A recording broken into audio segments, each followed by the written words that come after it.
മണ്ഡല പുനർനിർണയവും ത്രിഭാഷാ നയവും തമിഴ്നാട്ടിൽ പ്രചാരണ വിഷയമായി മാറിക്കഴിഞ്ഞു. നിയമസഭാ തിരഞ്ഞെടുപ്പ് തമിഴ്നാടും കേന്ദ്ര സർക്കാർ തമ്മിലുള്ള നേരിട്ടുള്ള ഏറ്റുമുട്ടലെന്ന് പ്രഖ്യാപിച്ച മുഖ്യമന്ത്രി എം.കെ. സ്റ്റാലിൻ തമിഴ് വികാരം ആളിക്കത്തിക്കുമ്പോൾ ലക്ഷ്യം വ്യക്തമാണ്. ഭരണഘടനാ ഭേദഗതി ബിൽ ലോക്സഭ കടന്നില്ലെങ്കിലും ഈ വൈകാരിക വിഷയം വോട്ടിനെ സ്വാധീനിക്കുമെന്ന കാര്യത്തിലും സംശയമില്ല. കാണാം state of സ്റ്റേറ്റ്സിൽ AR Rakesh.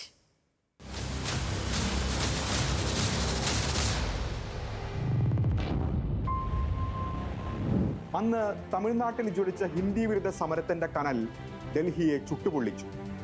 Delhi മുട്ടുമടക്കിയതിനു ശേഷമാണ് ആ കനൽ അടങ്ങിയത്. ഇന്ന് സ്വന്തം മണ്ണിൽ തമിഴരെ അഭയാർത്ഥികളാക്കാനുള്ള കരിനിയമത്തിന്റെ പകർപ്പ് കത്തിച്ച് ഞാൻ മറ്റൊരു കനൽ ജ്വലിപ്പിച്ചിരിക്കുന്നു.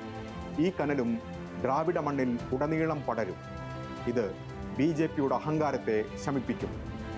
മണ്ഡല പുനർനിർണയത്തിനെതിരായ പ്രതിഷേധത്തിന് തുടക്കമിട്ട് DMK അധ്യക്ഷനും മുഖ്യമന്ത്രിയുമായ M.K. സ്റ്റാലിൻ കുറിച്ച വാക്കുകളാണിത്.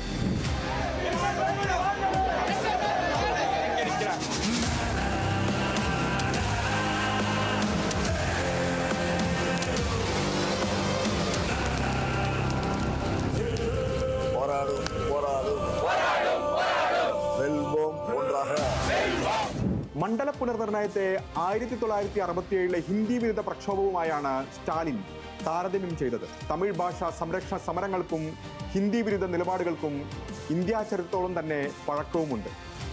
ഈ താരതമ്യത്തിലൂടെ തമിഴ് വികാരം ആളിക്കത്തിക്കുകയാണ് സ്റ്റാലിൻ.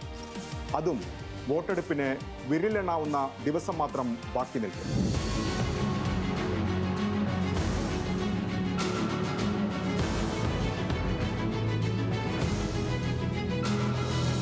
எங்களுக்கு பதவி என்பது தோளில் போடக்கூடிய துண்டு, கொள்கை என்பது இடுப்பில் கட்டியிருக்கக்கூடிய வேஷ்டி.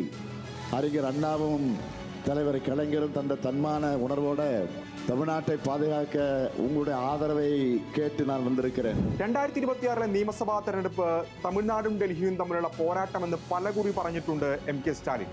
അതിന് കാരണവുമുണ്ടായിരുന്നു. ദേശീയ വിദ്യാഭ്യാസ നയം, മണ്ഡല പുനർനിർണയം, ഗവർണറുമായുള്ള തർക്കം തുടങ്ങിയ വിഷയങ്ങൾ അന്നും ചർച്ചകളിൽ നിറഞ്ഞതാണ്. ആ അർത്ഥത്തിൽ മാസങ്ങൾക്ക് മുമ്പേ തന്നെ സ്റ്റാലിൻ തെരഞ്ഞെടുപ്പ് അജണ്ടയും നിശ്ചയിച്ചിരുന്നു. മണ്ഡല പുനർനിർണയത്തിനെതിരെ കഴിഞ്ഞ വർഷം മാർച്ച് മാസത്തിൽ ചെന്നൈയിൽ മുഖ്യമന്ത്രിമാരുടെ യോഗം സംഘടിപ്പിച്ച് പോർമുഖം തുറന്നു. കേരളം, തെലങ്കാന, പഞ്ചാബ് മുഖ്യമന്ത്രിമാർക്ക് പുറമെ കർണാടക ഉപമുഖ്യമന്ത്രിയും അന്ന് പങ്കെടുത്തു. ദേശീയ വിദ്യാഭ്യാസ നയത്തിലും അക്കാലത്ത് കേന്ദ്രവുമായി തുറന്ന പോരിലേക്ക് കടന്നിരുന്നു DMKയും സ്റ്റാലിൻ സർക്കാരും. റെയിൽവേ സ്റ്റേഷനുകളിലെ ഹിന്ദി നെയിം ബോർഡ് മായ്ച്ചു കളഞ്ഞുള്ള പ്രതിഷേധമടക്കം അന്ന് രാജ്യം കണ്ടതാണ്.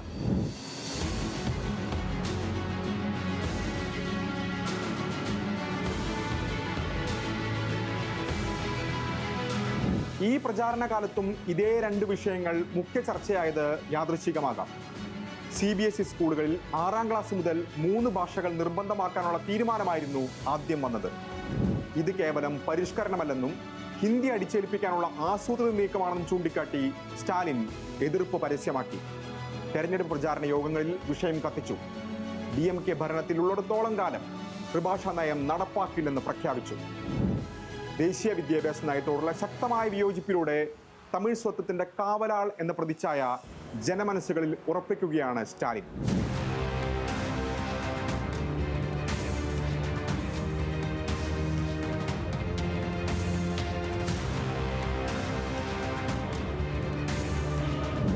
പ്രചാരണം അവസാന ലാപ്പിലെത്തുമ്പോൾ മണ്ഡല പുനർനിർണയവും കടന്നു വന്നു.